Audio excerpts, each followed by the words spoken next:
morning. NASA debuts images from its most powerful infrared telescope. We take a look at the deepest and sharpest glimpse of the distant universe we've seen yet. Shootings in California Monday left 2 people dead and 3 wounded. The shootings took place at 4 7-Eleven stores. Surging demand for electricity in Texas has residents worrying. Find out what the Lone Star State is doing to avoid a blackout. Japan's former prime minister was laid to rest today. We spoke to an expert about the legacy he left behind.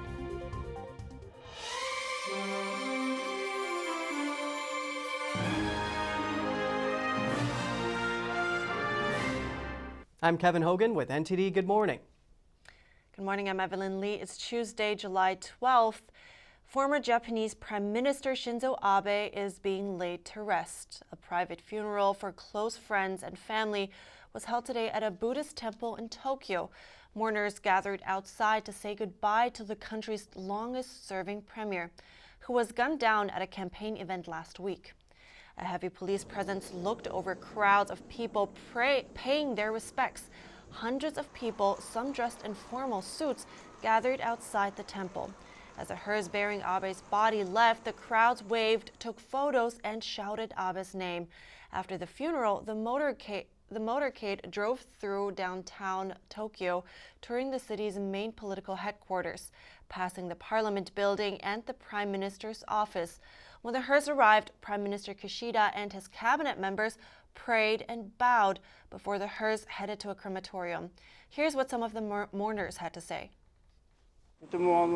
He was my favorite prime minister, so I came here to say goodbye. There was a sense of security when he was the prime minister and in charge of the country. We felt safe with him in charge. I think there aren't politicians like him in Japan or in the world, so I was supporting him. This is very unfortunate. Abe's murder really shocked the nation. Japan is a place where gun-related crimes and political violence are very rare. Joining me is Riley Walters. He's a deputy director of the Hudson Institute Japan Chair. It's good to see you, Riley. Thanks for having me. So today, Shinzo Abe's family and friends will be holding a private funeral, while I think many in Japan and around the world, frankly, are still making sense of what actually happened. What do you think are the repercussions of this attack? Well, it's certainly shocking, to have something like this happen in a country with such low violence. But more than that, it really sends shockwaves throughout the global community, as Abe was such a influential international figure. And so for him to be gone now, I think it'll be really tough, not just for Japan's own domestic policies, but I think for its international image as well. And let's speak about this a little more. He was the longest-serving prime minister of Japan, and some called him the most consequential. So what kind of legacy does he leave behind on the world stage? You don't get that title, the longest-serving prime minister, without implementing bold reforms, and that's really what he was. He was a bold reformer. When he came into office roughly 10 years ago, he implemented the significant economic and security policies. They've implemented a lot of trade deals over the year. He actually saw the implementation of the Trans-Pacific Partnership, which, of course, the United States left. We see the UK, Taiwan, and China all trying to join right now. And so it really says a lot about Japan's economic influence in the world. As for defense, Japan is the United States' greatest ally in the Indo-Pacific. It's not just, the United States that has interest in the Indo-Pacific, but Japan as well. And so Abe really had the foresight not too long ago to, invest more in not just the security of Japan, but the security of the region. And so to do that, he implemented reforms to sort of ease up some of Japan's legal burdens. Again, to mention, they're talking a lot now about increasing defense spending. And of course, how does Japan and the United States coordinate a lot of these efforts to deal with a rising China, more belligerent China? Of course, the continued threat from North Korea, and of course, Russia. Russia is still an Asian power. They're not as big a threat in the region, I think, as China or North Korea, but they're still there as well. And it's a continued effort, not just for the United States, but in coordination with our friend and partner, Japan. Right, and that's an interesting point you made, because I want to speak a little more about his relationship with the U.S., because the State Department called him an unwavering ally and friend. Why do you think was he so valued here, and what does his passing now mean to the U.S.? Well, I think, as I mentioned already, he had the foresight to really, think about some of these concerns that the United States really didn't start thinking about until just a few years ago. I think after the financial crisis, China took this opportunity to beef up its own domestic capabilities, its own military investments. And so I think Abe saw that much sooner than the United States did. And so that's why he was able to implement these defense reforms earlier than the United States. Of course, now the United States is sort of playing catch up, even though we still have our own, limitations in this regard. And so, I think the United States looks at him, looked at his guidance on a lot of these issues. Abe, for example, he's the one who actually implemented the free and open Indo-Pacific concept that's now adopted by the United States' State Department. He was actually also one of the implementing founders, if you will, of the Quadrilateral Strategic Dialogue, or the Quad, which the United States has with Japan, Australia, and India. And so he really was a foundational character in a lot of the major foreign policies, not just of Japan, but the United States as well. Thank you very much for your insights. I appreciate your time. Riley Walters, Hudson Thank you. Institute. Take care. We are looking at the most detailed images of the universe that have ever been seen. NASA debuted the images yesterday, the first high-resolution, full-color image from the most powerful telescope ever launched into space, and it was only a teaser as more images are being released at an event today. Top NASA official Bill Nelson and President Biden showcased a photo of a galaxy cluster far, far away. The image was taken by NASA's James Webb Infrared Space Telescope. The combined mass of the 4.6 billion-year-old galaxy cluster acts as a lens to get a clear picture, distorting space and amplifying the light coming from the more distant galaxies behind it. You're seeing galaxies that are shining around other galaxies whose light has been bent, and you're seeing just a small little portion of the universe. Nelson says the thousands of galaxies in the photo are from only a tiny patch of sky, roughly the size of a grain of sand, held at arm's length by someone standing on Earth. He says at least one of the specks of light appearing in the photo dates back more than 13 billion years. And that light that you are seeing on one of those little specks has been traveling for over 13 billion years. And by the way, we're going back further, because this is just the first image. They're going back about 13.5 billion years. President Biden says the technology is mind-blowing and symbolizes the spirit of American ingenuity. These images are going to remind the world that America can do big things. The release highlights the capabilities of the $10 billion telescope, proving its ability to produce magnificent images using its huge mirror and science instruments. And back on Earth, shootings at 4 different 7-Eleven locations in California on Monday left 2 people dead and 3 wounded. Authorities are seeking a lone gunman in at least 3 of the shootings. The violence occurred in the early morning hours. It appears to have happened during robberies or attempted robberies. Investigators say the cases appear strange because most criminals know convenience stores rarely have large amounts of money on hand during overnight hours. Detectives believe the suspect in one of the killings is the same person who traveled to another 7-Eleven location where an employee was found dead. 6 locations in total reported robberies, with 4 of them involving shootings. The incident happened to be on 7-Eleven's 95th birthday, a day the chain celebrates by giving out free Slurpees. The suspect has still not been caught. Surveillance photos show a masked man wearing a black sweatshirt with a hood over his head. The sweatshirt had white lettering with green leaves on the front. Authorities are asking anyone with information to come forward.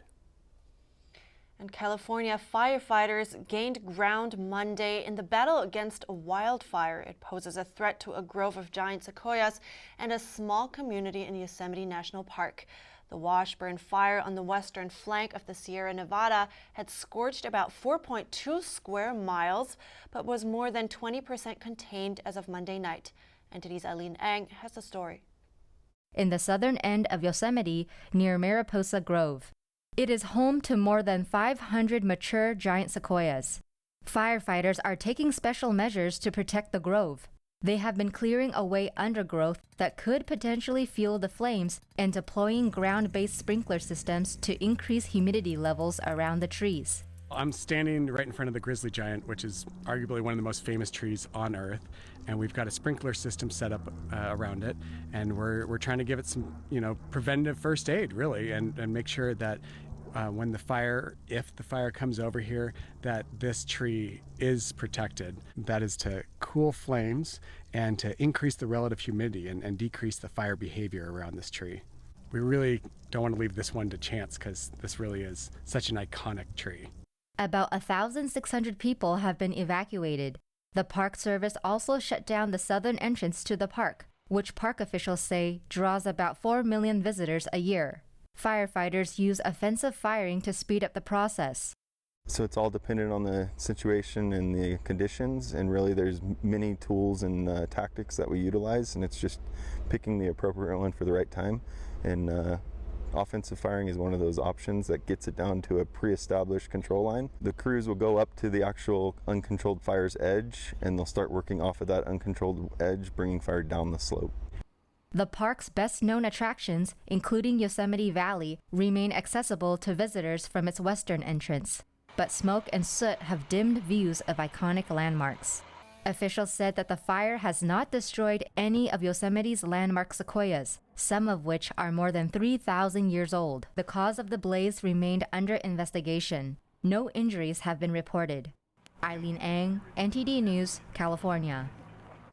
So far in 2022, over 35,000 wildfires have burned nearly 4.7 million acres in the U.S.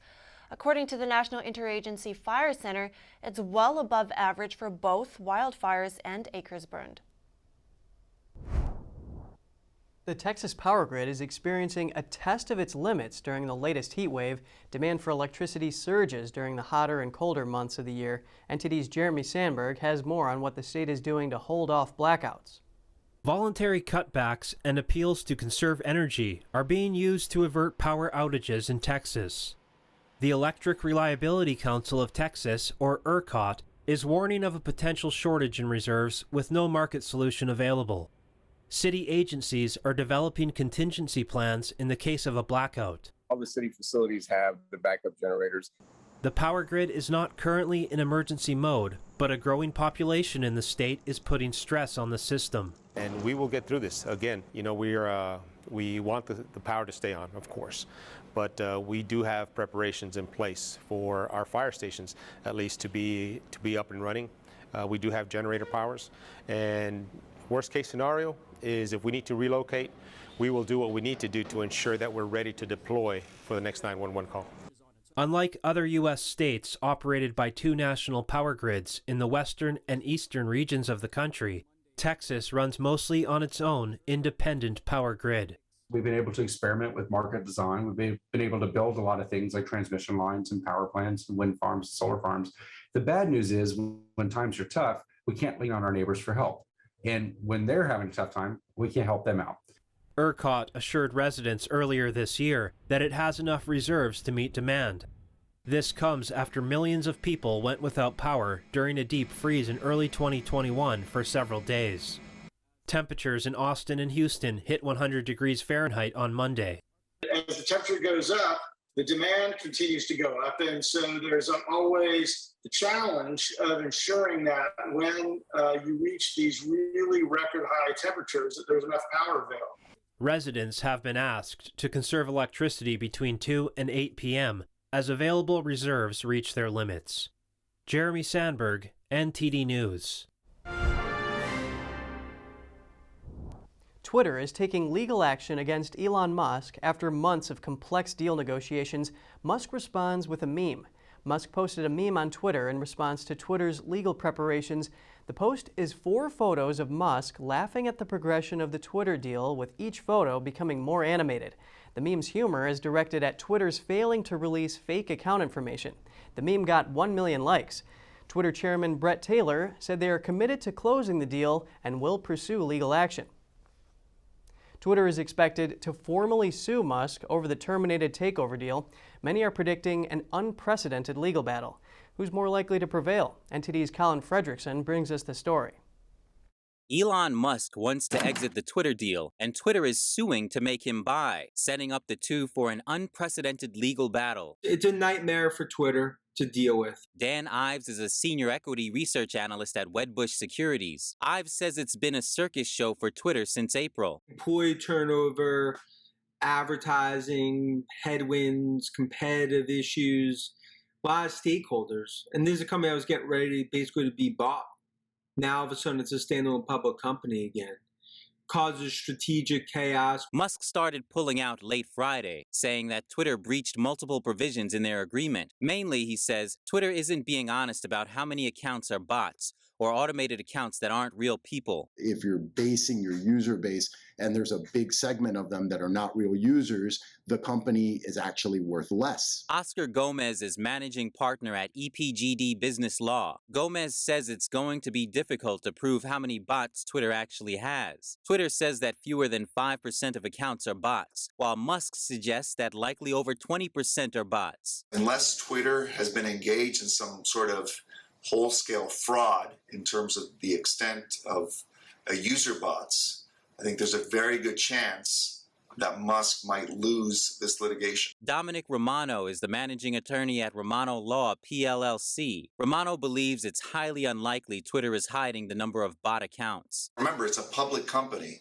The executives would be in significant legal peril, not just on this deal with Musk, but with the SEC, the Securities and Exchange Commission. Romano says Twitter would also face shareholder lawsuits. At any moment, Twitter may formally file the lawsuit in the Delaware Court of Chancery. Colin Fredrickson, NTD News. Coming up, Uber is under pressure. Documents and meetings were leaked, revealing the company's alleged dishonest strategies. And the Russian Nord Stream 1 gas pipeline that supplies Europe is under scheduled maintenance. The uncertainty of its return is bringing heavy costs to the European economy. Find out more after the break.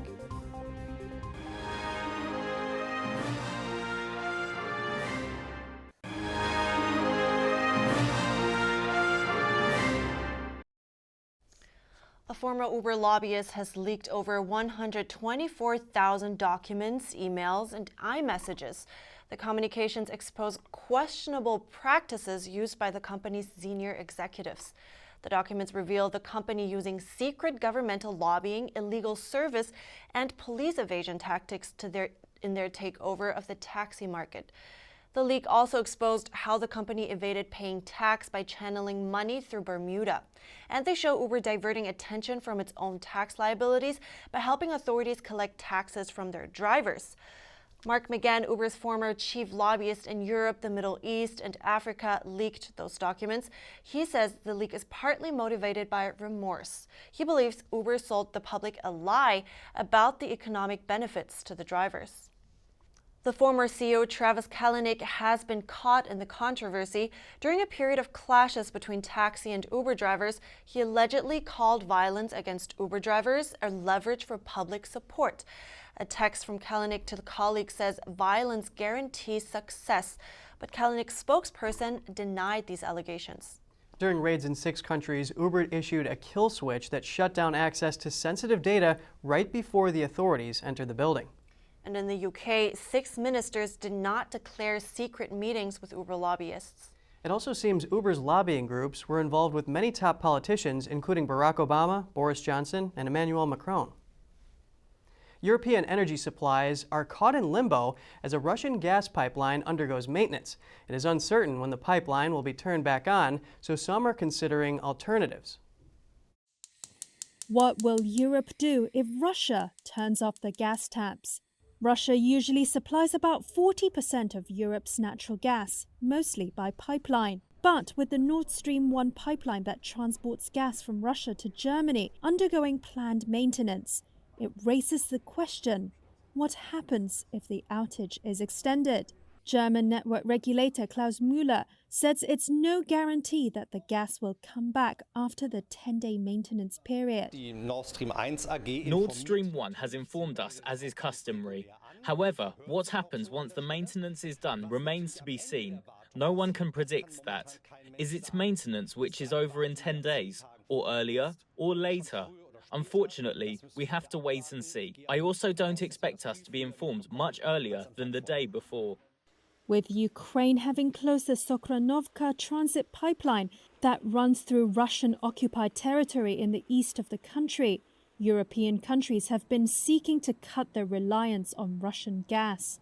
If not from Russia, where else can Europe get its gas? Some countries have alternative supply options, and Europe's gas network is linked up so supplies can be shared. Germany, the biggest consumer of Russian gas, could import from Britain, Denmark, Norway and the Netherlands via pipelines. Norway, Europe's second biggest exporter behind Russia, has been pushing up production to help the European Union towards its target of ending reliance on Russian fossil fuels by 2027. Britain does not rely on Russian gas and can also export to Europe via pipelines. And the United States has said it can supply 15 BCM of liquefied natural gas or LNG to the European Union this year. Or they could boost power generation from nuclear, renewables, hydropower or coal. But nuclear availability is falling in Belgium, Britain, France and Germany, with plants facing outages as they age, are decommissioned or phased out. Some coal plants have been switched back on since mid-2021 because of surging gas prices. Should there be a gas emergency, we will take differentiated decisions on large gas consumers, but this will only be possible from October, based on an IT platform. We would look at economic damages, economic consequences, the impact on supply chains and social dimensions. All this will be looked at from autumn. For now, though, Germany and Europe remains in the dark about what will happen after the Nord Stream 1 maintenance is complete. And this issue of Russian energy supply and the war in Ukraine is causing trouble for Europe, with the euro declining to its lowest point in 20 years. The Nord Stream 1 pipeline is under maintenance. Gas flows are expected to stop for 10 days, but some fear it may take longer or not restart again because of the war in Ukraine. The uncertainty of energy supply and the war are both undermining confidence in the European economy.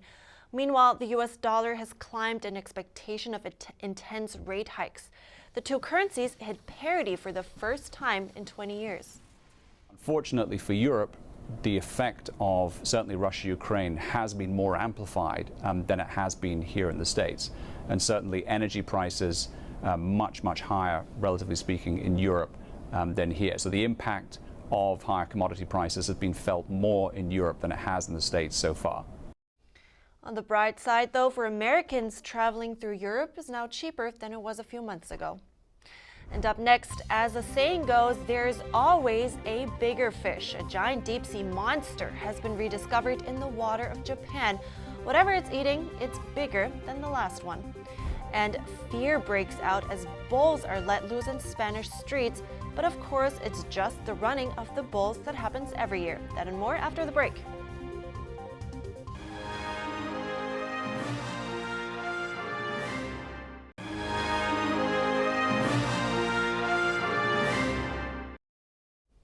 Welcome back. A giant deep-sea monster has been rediscovered in the waters of Japan, and this time it's even bigger.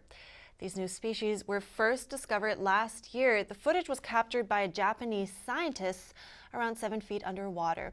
They have a body up to 55 inches long and weigh up to 55 pounds. The biggest one found in Suraga Bay has a body around 98 inches long. Researchers say these species are likely to exist in the deep sea of the North Pacific. Here's a fun fact. According to the National Ocean Service, more than 90% of ocean species have yet to be classified. That is a lot, and it's pretty fascinating to think of all the creatures that exist in the ocean. Some of them can be pretty scary. Well, I saw the movie Aquaman, I know. And just because you live on land or outside the sea doesn't mean they can't get you. And speaking of that, check out what happened in San Diego. 2 sea lions were seen chasing down beachgoers. The video of the 2 sea lions scaring beachgoers received 10 million views online. The video has netizens asking questions. Where are they chasing off swimmers and reclaiming the land? Sea lion expert Eric Ochin says no. He says more likely they were trying to scare each other away from a possible female mating partner. This is normal behavior for this time of year as breeding season has begun. But Ochin says if you see a sea lion charging toward you, it's wise to get out of the way. And running from sea lions might seem scary, but compared to our next segment, running of the bulls, suddenly sea lions seem quite gentle. The week-long San Fermin Festival in Spain is in session. The festival takes place every year from July 7th to July 14th with 8 bull runs over the festival period. The bulls run for about half a mile and take usually around 2 to 3 minutes. On Tuesday, 4 men were taken to the hospital with contusions. 1 man received treatment after being gored in the arm. Over the years, at least 16 people have died, the last one in 2009. Wow. Would you rather be chased by a sea lion or a bull? Well, I think both, because then they might make friends and leave me alone because they're too busy getting to know each other. That's certainly out of the box, or maybe they'll just both chase you. Uh-oh. Anyway, that's all for today's program. Thanks a lot for watching. I'm Evelyn Lee. And I'm Kevin Hogan.